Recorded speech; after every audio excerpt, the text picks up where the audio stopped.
ఆంధ్రప్రదేశ్ కర్నూలు జిల్లాలో ఫిబ్రవరి 8, 9, 2025 2 రోజుల విరసం 24వ సాహిత్య పాఠశాల నిర్వహించుకుంటున్నది. సంక్షోభ కాలంలో సాహిత్యకారుల పాత్ర అనే అంశంపైన చర్చించుకోవటం జరిగినది. ఈ సందర్భంగా ప్రజాకళా మండలి వారిచే సాంస్కృతిక కార్యక్రమాలు నిర్వహించారు.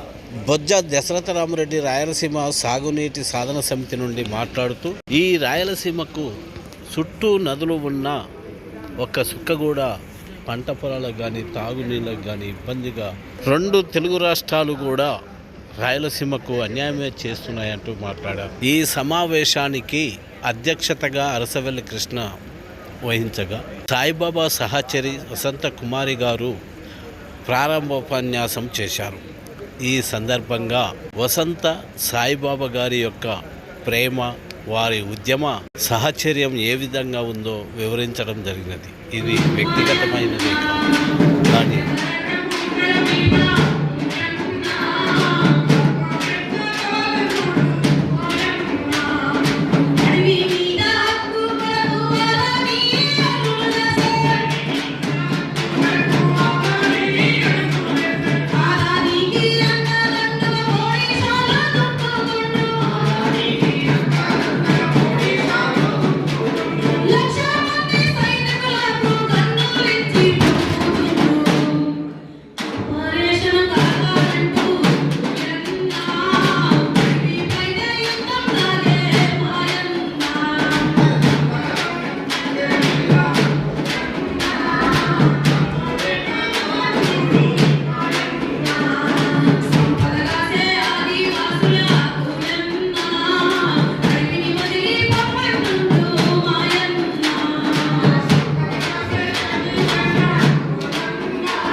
ఎందుకు రిజర్వాయర్లు కడతారు, ఎందుకు ఎక్కువ పథకాలు పెడతారు, మిగిలిన డిస్ట్రిబ్యూటర్స్ కానీ పథకాలు చేయాలంటే లాభం వచ్చేది మాత్రం పంపులు పెడితేనే లాభం వస్తాయి, ప్రధాన కాలువలు మట్టి పని చేస్తేనే లాభం వస్తాయి, రిజర్వాయర్లు మట్టి పని చేస్తేనే లాభం వస్తాయి. కాబట్టి రాజకీయ నాయకులు కాంట్రాక్టర్లు అధికారులంతా దాని మీద ఇష్టపడతారు. కాబట్టి ఆ నిర్మాణాలు అయిపోయి తర్వాత నీళ్లు పారని వైరం మనకు స్పష్టంగా కనబడతాం.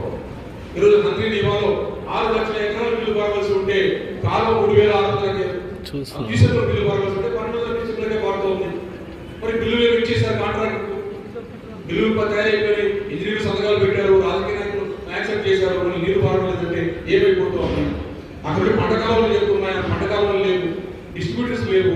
తుంగభద్ర ఎగువ కాలంలో 2,85,000 ఎకరాలు బిల్లు పారవలసి ఉంటే ఏ సంవత్సరం కూడా తుంగభద్ర నదిలో రావాల్సిన నీటి కంటే 500-600 నీళ్లు వచ్చిన సందర్భంలో కూడా నీళ్లు 20,000 ఎకరాల నుంచి ఉంటే దాన్ని రిపేర్ చేస్తారా లేదా గోదావరి నుండి మరగసలకు తీసుకొస్తారా అంటే ఆ ప్రధాన కారణం దూరం ఎత్తిపోతలు చేస్తే ఆర్థికమైన అంశాలు ఇన్వాల్వ్ అయి ఉన్నాయి.